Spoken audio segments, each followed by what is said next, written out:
전국에서 하루 사이 코로나19 확진자가 2명이 늘었습니다. 괴산 오가리 마을에서 11번째 확진자가 나왔고 충주에서 11일 만에 4번째 확진자가 발생했습니다. 괴산 오가리 마을에서 11번째 확진자가 발생했지만 감염 원인은 오리무중입니다. 괴산군은 지난달 1일 이후 오가리를 오간 차량 12,000여 대에 대한 차적 조회를 의뢰했습니다. 코로나19로 인한 격리 조치 후유증이 커지고 있습니다. 격리 대상자의 심리적인 고통을 살피고 해소하는 일 또한 지금부터 챙겨야 한다는 지적입니다. 충북 8개 선거구 대진표가 거의 확정됐습니다. 여야 대결 구도나 후보 개인의 이력 등 총선 관전 포인트를 정리했습니다.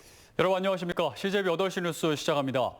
충북의 코로나19 확진자가 하루 새 2명 늘어 27명이 됐습니다. 괴산 오가리 마을에선 11번째 확진자가 나왔고 잠잠하던 충주에서는 11일 만에 4번째 확진자가 발생했습니다. 진천 국가공무원 인재개발원 직원도 확진 판정을 받아 접촉자 40여 명에 대한 검체 검사와 함께 동선 파악이 진행 중입니다. 이태영 기자입니다. 괴산군 장현면 오가리에서 코로나19 확진자가 1명 더 추가됐습니다. 이번 확진자는 지난 토요일 확진 판정을 받은 75살 남성의 부인으로 일주일 사이 오가리에서만 11명이 확진 판정을 받았습니다. 열흘 넘게 확진자가 나오지 않으며 소강 상태를 보였던 충주에서도 추가 확진자가 나왔습니다. 지난 7일부터 이틀간 서울 동생 집을 방문했던 54살 여성으로 동생이 먼저 확진 판정을 받자 진단검사를 받았고 양성 판정을 받았습니다. 당일 보건소에 자진 신고를 하셨고 저희들이 검체를 의뢰한 결과 그날 밤에 확진자로 무증상 확진자로 통보를 받은 것입니다.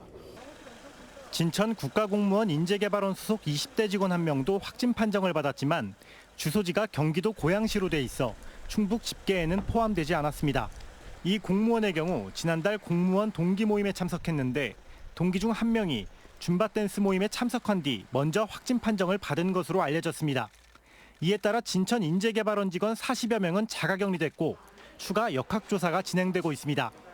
이런 가운데 충주 IBK 연수원이 경증 환자 생활치료센터로 추가 지정돼 충북의 경증치료센터가 3곳으로 늘었습니다. 충주 IBK 연수원에는 이번 주 목요일부터 대구 경북 지역 경증 환자들의 입소가 시작될 예정입니다. CJB 뉴스 이태현입니다. 괴산군 장현면 오가리, 동네 주민이 200명 정도밖에 되지 않는 산골 외딴 마을인데 확진자가 11명으로 늘었습니다. 누가 언제, 어디서 처음 감염됐는지 도대체 알 수 없는 정말 수수께끼 같은 상황이라고 합니다. 진기훈 기자입니다. 괴산군 장현면 오가리는 해발 330m 솔치제를 비롯해 사방이 산으로 둘러싸여 있습니다. 마을 진입로도 2차로 하나밖에 없는 조용한 산골 오지 마을입니다. 그런데 지난 4일 80대 여성 김모 씨가 처음 코로나19 확진 판정을 받은 후 일주일 사이 환자 수가 11명으로 늘었습니다. 오가리 내 2개 마을 200여 명 주민 사이에서 집단 감염이 발생한 겁니다. 동선 파악과 추가 확산 방지를 위한 방안을 최대한 강구토록 하겠습니다. 하지만 첫 감염이 어디서 시작된 건지는 아직도 오리무중입니다. 주민들 사이에선 대구에 사는 오가리 추가 확진자 아들이 마을을 다녀갔다는 목격담이 나와 한때 술렁했지만 정작 이 아들은 음성 판정을 받은 걸로 확인됐습니다. 이에 따라 방역당국은 최초 확진자인 김 씨가 가장 먼저 감염됐을 가능성에 무게를 두고 있습니다. 오가리 경로당에서 어울렸던 9명 가운데 6명이 확진됐는데 이 중 김 씨가 가장 먼저 의심 증세를 보였기 때문입니다. 하지만 인근 마을과 청주에 사는 김 씨 아들과 딸 부부 모두 음성 판정을 받아 김 씨가 언제 누구로부터 옮았는지는 알 수가 없습니다. 충북 방역당국은 김 씨가 확진 판정을 받자마자 음압병상에 격리된 데다 고령인 김 씨의 진술이 정확하지 않아 동선 파악에 어려움을 겪고 있습니다. 연세가 많으시다 보니까 본인 진술에 의한 역학조사가 굉장히 곤란합니다. 그래서 이분들의 그 위치, 이동 동선이 어떻게 바뀌어가고 있는지에 대한 조사를 지금 시작을 하고 있거든요. 괴산군은 감염 경로의 실마리를 찾기 위해 지난달 1일 이후 오가리를 오간 차량 12,000여 대에 대한 차적 조회를 경찰에 의뢰했습니다. CJB 뉴스 진기훈입니다. 우리의 일상을 바꿔놓고 있는 코로나19가 청년들의 아르바이트마저 빼앗고 있습니다. 매출 감소로 가게 문을 닫거나 영업시간을 줄이면서 청년들의 해고와 무급휴직이 이어지고 있습니다. 조용관 기자입니다. 평소 같으면 가득 차야 할 음식점만이 텅 비었습니다. 거리는 한산하다 못해 을씨년스럽고 저녁 장사는 아예 포기했습니다. 코로나 공포가 확산되면서 확진자가 다녀간 동네를 중심으로 자영업계가 직격탄을 맞고 있습니다. 저희가 여기 테이블 꽉 차거든요. 항상 저녁 때는. 그랬는데 한 3-4팀 정도 받으면 저녁 시간 끝나요. 피해를 호소하며 지난달 13일부터 충북 신용보증재단에 정책자금 지원을 신청한 소상공인은 2,850곳에 금액은 849억 원에 달합니다.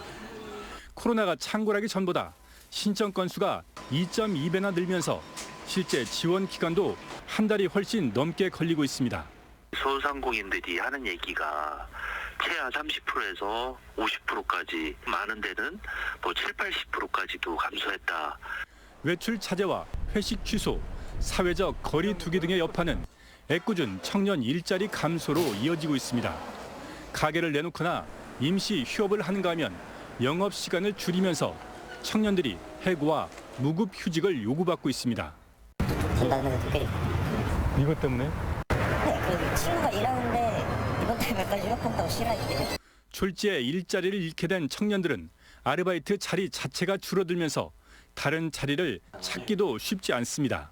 단순히 인건비를 줄이고자 하는 목적으로 이렇게 이제 휴업을 하겠다라고 하면 이거는 사용자의 자체 판단이라고 볼 수 있기 때문에 이 경우에는 휴업수당을 줘야 된다라고 그렇게 해석하고 있습니다. 노동부에서.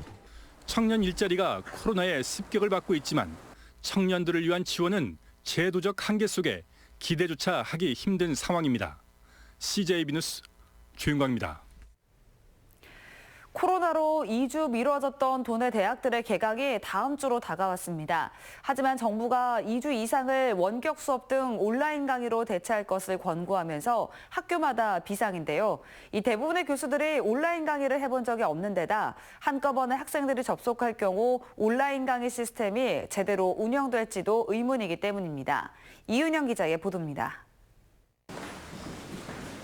대학에서 강의를 맡고 있는 50대 교수는 요즘 걱정이 산더미입니다.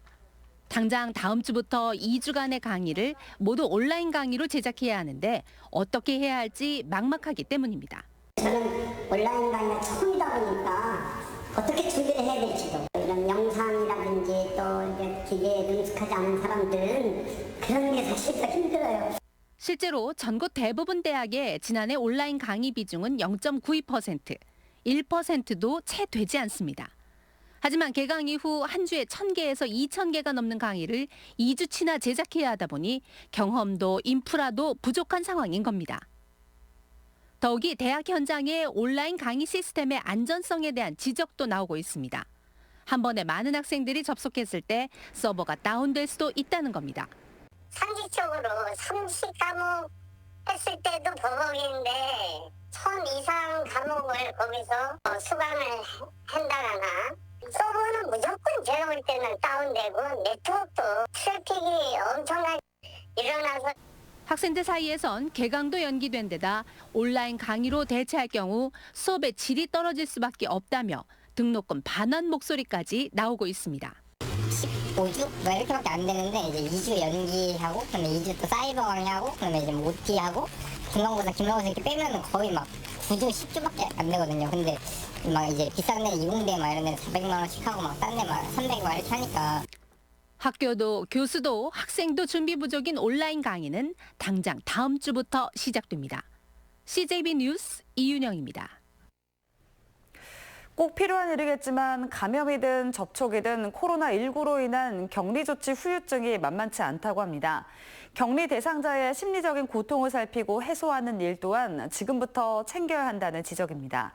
김기수 기자가 취재했습니다. 자가격리는 코로나19 환자와 접촉했거나 동선이 겹쳤을 경우 대상자가 됩니다. 자가격리 대상은 14일 동안 독립된 공간에서 혼자 생활해야만 합니다. 감염병 관리법은 또 같은 기간 외출을 금지하고 있습니다. 대부분 고립 스트레스를 시작으로 감염에 대한 불안과 두려움을 경험합니다. 저희는 가족 전체가 자가격리 대상자가 됐었거든요. 몸 불편한 것보다는 혹시 감염됐을까 봐 그 두려움이 제일 컸었던 것 같아요. 자가격리로 인한 정신적, 심리적 고통을 덜기 위한 심리 지원 서비스의 필요성도 여기에 있습니다. 이런 가운데 충주시는 감염 공포와 격리로 인한 우울감을 극복하는 심리 상담 서비스를 시작했습니다. 상황에 따라서는 즉시 정신건강의학과 등 전문기관의 치료 연계로 이어집니다. 불안하고 또 불면도 있으신 분들이 계시더라고요. 그래서 그런 부분들에 대해서 저희가 상담을 진행을 하고 있고, 이 불안감이 지속이 된다면 저희가 자가격리 해제 이후에 추후에도 이제 저희 기관에서 계속적으로 상담을 진행을 할 예정입니다. 충주시는 격리 대상자뿐만 아니라 감염병 스트레스를 받는 모든 시민을 대상으로 상담 서비스를 확대할 방침입니다. CJB 뉴스 김기수입니다. 4.15 총선을 한 달여 앞두고 충북 8개 선거구 대진표가 거의 확정됐습니다. 한 곳 한 곳 살펴보면 여야 대결 구도나 후보 개인의 이력이 마치 일부러 짜맞추기라도 한 듯 이채롭습니다. 총선 관전 포인트를 구준열 기자가 취재했습니다. 청주 서원에 단수 공천된 미래통합당 최연호 후보는 이번이 7번째 총선 도전입니다. 38살이던 1996년 15대 총선에 무소속으로 처음 출마한 이래 24년째 도전을 이어오고 있습니다. 지방대학 출신도 지방 출신도 당당하게 국회의원이 돼서 제대로 일하는 모습을 꼭 보여드리고 싶습니다. 맞수로 결정된 민주당 이장섭 후보는 보기 드물게 국회의원 보좌관 출신으로 본선 티켓을 잡았습니다. 문재인 정부의 승리와 안정적인 국정 운영을 위해서 그리고 또 서원구의 발전을 위해서 제가 모든 힘을 다해서 노력하겠습니다. 청주 청원에서는 민주당 변재일, 통합당 김수민 의원이 충북 총선 사상 최초로 남녀 간 대결을 벌입니다. 각각 만 71살, 만 33살인 두 후보는 이번 총선 충북 최고령 최연소 후보이기도 합니다. 충주에서 격돌하는 민주당 김경호 후보와 통합당 이종배 의원은 행정고시 차관 출신이란 공통점을 갖고 있습니다.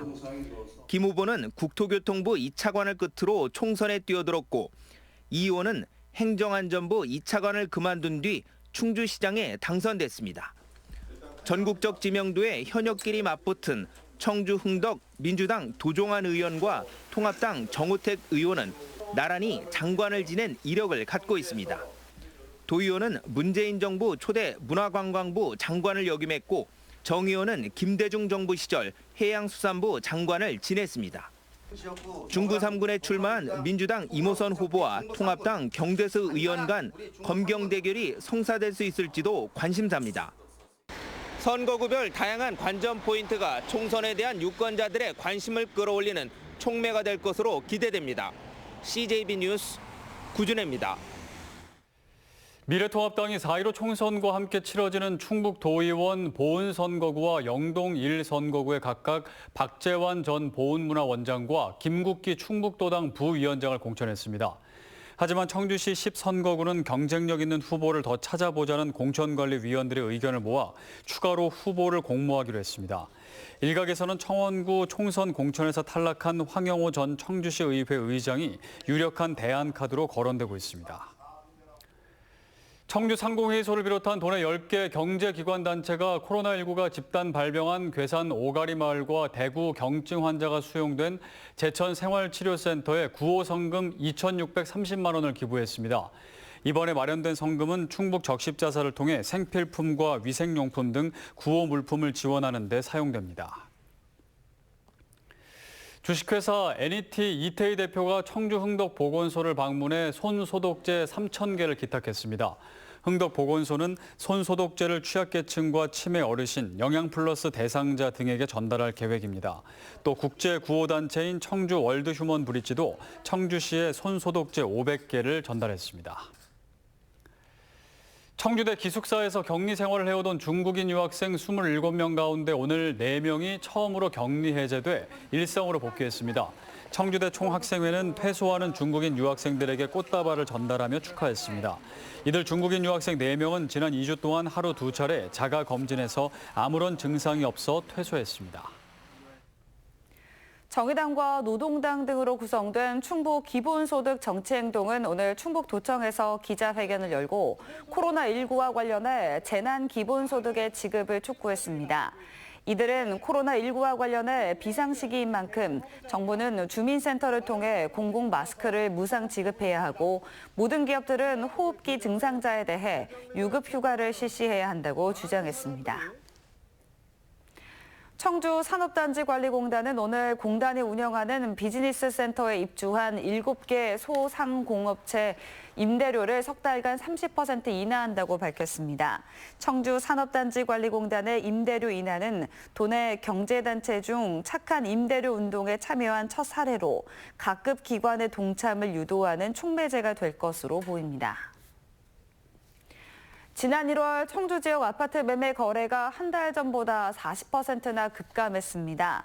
청주시에 따르면 지난 1월 청주시 아파트 매매 거래는 2,808건으로 4,000건이 넘었던 지난해 12월보다 40.4% 감소했습니다. 이상으로 CJB 8시 뉴스를 모두 마칩니다. 시청해주신 여러분 고맙습니다.